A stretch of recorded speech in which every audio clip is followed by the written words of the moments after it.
প্রধানমন্ত্রীকে ভুল বুঝিয়ে কিছু লোক দেশকে আবারও ফ্যাসিবাদের দিকে নিয়ে যাচ্ছে এমন মন্তব্য করেছেন জামায়াতের সেক্রেটারি জেনারেল মিয়া গোলাম পরওয়ার। আরও বলেন, বিএনপির ইচ্ছায় নয়, অবিলম্বে জনগণের অভিপ্রায়কে প্রাধান্য দিয়ে গণভোটের রায়ের মাধ্যমে সংবিধান সংস্কার করতে হবে।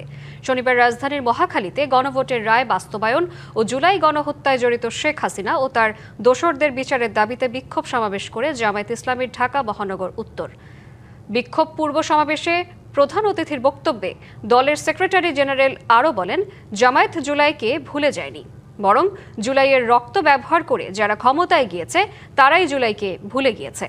সংবিধানের কাঠামোগত সংস্কার না করে সংশোধন করলে ফ্যাসিবাদকে নির্মূল করা যাবে না বলেও মন্তব্য করেন মিয়া গোলাম পরওয়ার।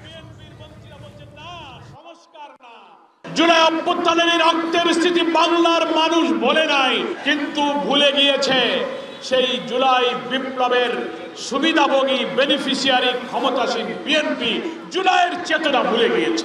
84টি সংস্কার প্রস্তাবের মৌলিক এই সংবিধানের কাঠামোগত পরিবর্তন না করে আর যা করতে চায় সেটা একেবারেই ম্যাটেরিয়াল, তাতে সংবিধানের ফ্যাসিবাদী চরিত্রের কোনো পরিবর্তন হবে না। নগদ নিয়ে এলো হার না মানা হার অফার। সর্বনিম্ন 10,000 টাকা রেমিটেন্স নগদে পাঠালে থাকছে স্বর্ণের হার জেতার সুযোগ।